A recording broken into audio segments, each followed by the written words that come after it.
श्री महालक्ष्मी देवीची कहाणी। श्री गणेशाय नमः। श्री महालक्ष्मी देवे नमः। मन लावून ऐकावी, ध्यानात ठेवावी। श्री लक्ष्मी देवीची कहाणी। द्वापार युगाची सौराष्ट्र देशाची मोहिनी श्री महालक्ष्मी देवी। आटपाट नगर होतं। नगराचा एक राजा होता, त्याचे नाव होते भद्रश्रवा। तो दयाळू, शूर व प्रजादक्ष होता।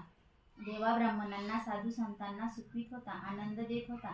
राजाच्या राणीचं नाव सूरजचंद्रिका होतं। नाव चांगलं, पण स्वभावात अहंकार। मागील जन्मी ती एका वैश्याची पत्नी होती। तिचं नवऱ्याशी भांडण होई। भांडणानं वैतागली, रागानं घराबाहेर पडली।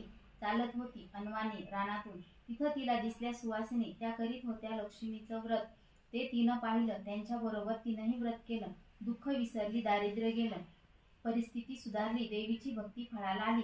कालांतराने ती मरण पावली। पुढे तिचा पुनर्जन्म झाला। स्त्रीचा जन्म पुन्हा मिळाला, पण भाग्य उजळलं।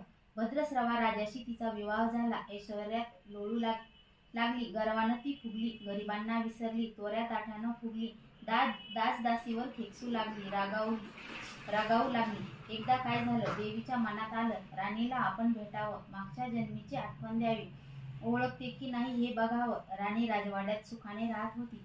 राजाही कौतुक करी, तिचे लाड पूर्वी। त्या दोघांना पुढे 7 पुत्र आणि 1 कन्या झाली। कन्येचं नाव होतं शांबाला। एके दिवशी काय झालं, देवीने म्हातारीचं रूप घेतलं, फाटकं वस्त्र नेसली, माती मळवट फासला, हाती काठी घेतली, काठी टेकीत राणीला भेटायला आली। तिनं आरोळी दिली, अरे आहे का घरात कोणी घास देईन का? दासी बाहेर आली। म्हातारी दारात दिसली। तिनं विचारलं, कोण ग तू? आलीस कोठून? काम काय काढलं? तुझं नाव काय? गाव कोणतं? तुला हवंय काय? मधून खोकत हळूहळू आवाजात म्हातारी सांगू लागली, माझं नाव कमला, द्वारकेहून आले ग, राणीला भेटायचं। कुठं आहे ग राणी? दासी म्हणाली, राणीसाहेब महालात आहेत, सख्यांशी गप्पा मारत आहेत, त्यांना सांगितलं तर माझ्यावर रागावतील, तुला ग त्या कधी भेटणार? काय तुझा हा अवतार? तुला पाहून माझ्यावर ओरडतील, हुणधुणं बोलतील, त्यांच्या सख्याही तुला हसतील, तू जरा आडोशाला बैस, मैत्रिणी गेल्या म्हणजे मी सांगते त्यांना।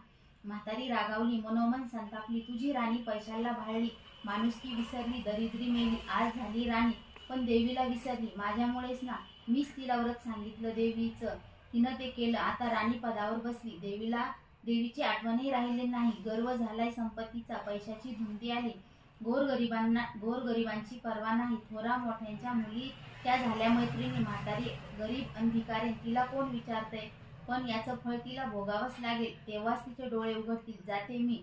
दासी घाबरली, तिने म्हातारीला पाणी दिलं, हात जोडून म्हणाली, ते व्रत मला सांगाल, मी ते नेमाने करीन, उठणार नाही, मातणार नाही, घेतला वसा टाकणार नाही, दिलेला शब्द मोडणार नाही।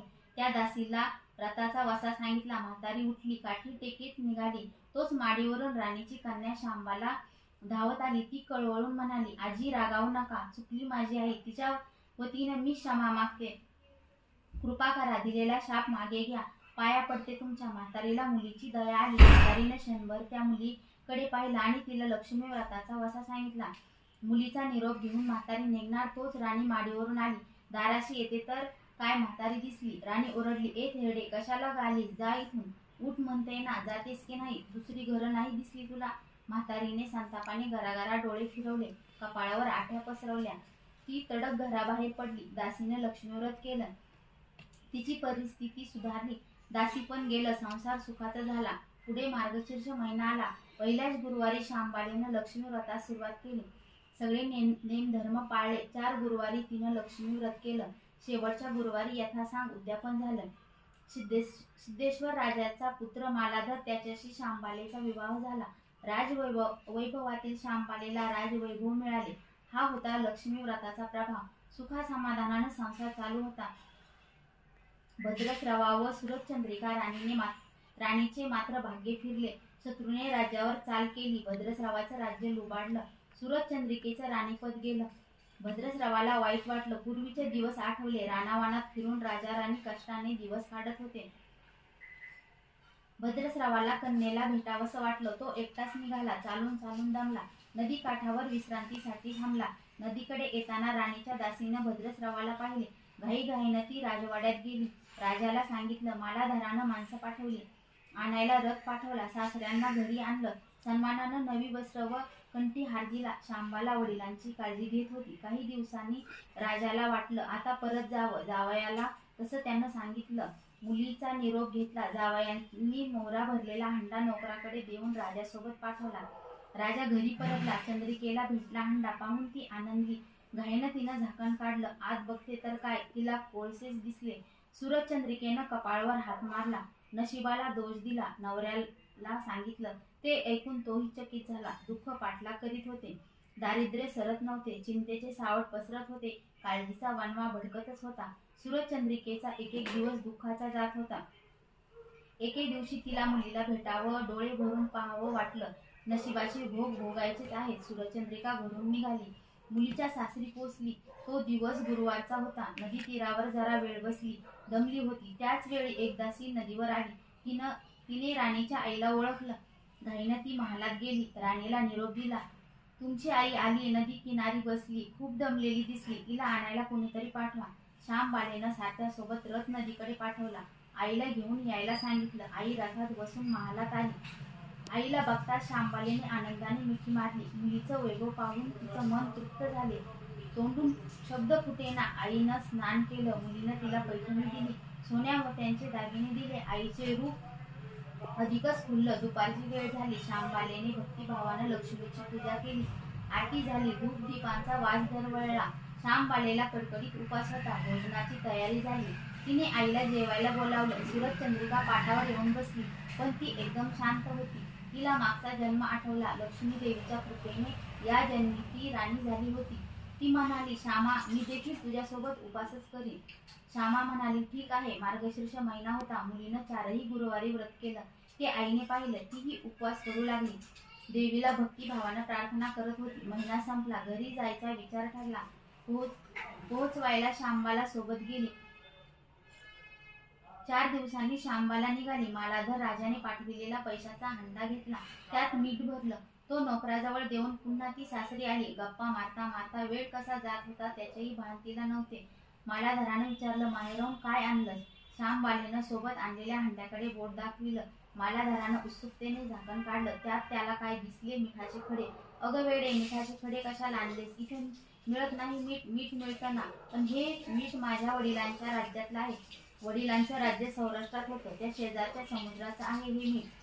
समुद्र तीरावर दूरवर माझ्या वडिलांचं राज्य होतं. पण आज श्यामबालेच्या सांगण्यातली खोस राजानं हेरली. तो विचारात गुंकला. श्यामबाला म्हणाली, हे मीठ जीवनाचं अमृत आहे. अन्नाला चव येते ती मिठानं. मीठ नसलेला पदार्थ अळणी. ज्याचं मीठ खावं त्याच्याशी इमानी असावं. त्यांचं रक्षण करावं. कामात कसूर झाली तर प्रसंगी प्राणही द्यावे. मालाधर राजा निश्चयानं उठला. त्यानं आपले सेवक सासऱ्याकडे पाठविले. त्यांना बोलावून घेतलं. भद्रस्रावाला काय का झालं कळलं नाही. ताबडतोब तो जावयाकडे आला. दोघांची गुप्त बैठक झाली. विचार पक्का ठरला. भद्रस्रावानं अनुमती दिली. मालाधरानं मुख्य सेनापतीला तात्काळ भेटण्यास बोलावलं. सेनापती आले. त्यांनी मालाधराला वंदन केले. आज्ञा करावी महाराज. ते म्हणाले, भद्रस्रावाचं राज्य जिंकलेल्या शत्रूवर ताबडतोब स्वारी करा. प्रत्येक सैनिकाच्या हातावर हंड्यातल्या मिठाचा एक एक खडा ठेवा. शपथ घेऊन प्रत्येकाला झुंजायला सांगा. राजाची आज्ञा झाली तशी सेनापतीने व्यवस्था केली. दुसरे दिवशी सोबत सेना घेऊन बेसावत शत्रूवर चाल केली. शत्रूच्या राज्यावर सारे सैनिक तुटून पडले. मालाधराने सैन्य बेभान लढत होते. शत्रू सैनिक जमिनीवर कोसळत होते. सूर्य पश्चिमेकडे जात होता. अंधार हळूहळू पसरत होता. शेवटी मालाधराच्या सैन्यानं शत्रूंचा फडसा पाडला. अपूर्व विजय मिळविला. भद्रस्रावाचं राज्य पुन्हा मिळवलं. मालाधराला व श्यामबालेला ही आनंदाची बातमी सेनापतीने ताबडतोब कळविली. सैनिकांनी शत्रू राज्यातील खजिना लुटला. अफाट संपत्ती मिळाली. ती पोत्यात भरून मालाधराकडे आणली. त्यात सोन्याच्या मोहरा बरीच नाणी होती आणि शस्त्रांचा साठाही होता. मालाधरानं भद्रस्रावाचं सूरजचंद्रिका राणीस घेऊन यायला सांगितलं. ती आल्यावर घरात आनंदाचं उधाण झालं होतं. तो होता गुरुवारचा दिवस. श्यामबालेनं लक्ष्मी व्रताची पूजा केली. आरती झाली. धूप दीपांचा सुगंध दरवळला. तिनं व तिच्या आईनं उपवास केला. रात्री देवीची आरती झाली. देवीला नैवेद्य दाखवून सर्वांनी पक्वान्न जेवण केलं. मार्गशीर्ष महिन्यातला हा शेवटचा गुरुवार. लक्ष्मी व्रताचा शेवटचा दिवस. मंगल मुहूर्ताचा दिवस. मालाधरानं भद्रस्रावाचं राज्य त्याच्या स्वाधीन केलं. त्यांना या व्रताची सांगता झाली. राजा राणी सौराष्ट्रात आले. सूरजचंद्रिकेने पुन्हा लक्ष्मी व्रताचा वसा घेतला. तो आजन्म पाळला. घरची स्थिती सुधारली. राजाचे 7 पुत्र दूर देशाहून अचानक घरी आले. त्यांना पाहून आई वडिलांना आनंद झाला. या व्रतामुळे राजा राणी सुखी झाले. दुःखाचे वादळ सरले. अशी 60 उत्तराची कहाणी 5 उत्तरी सुफळ संपूर्ण.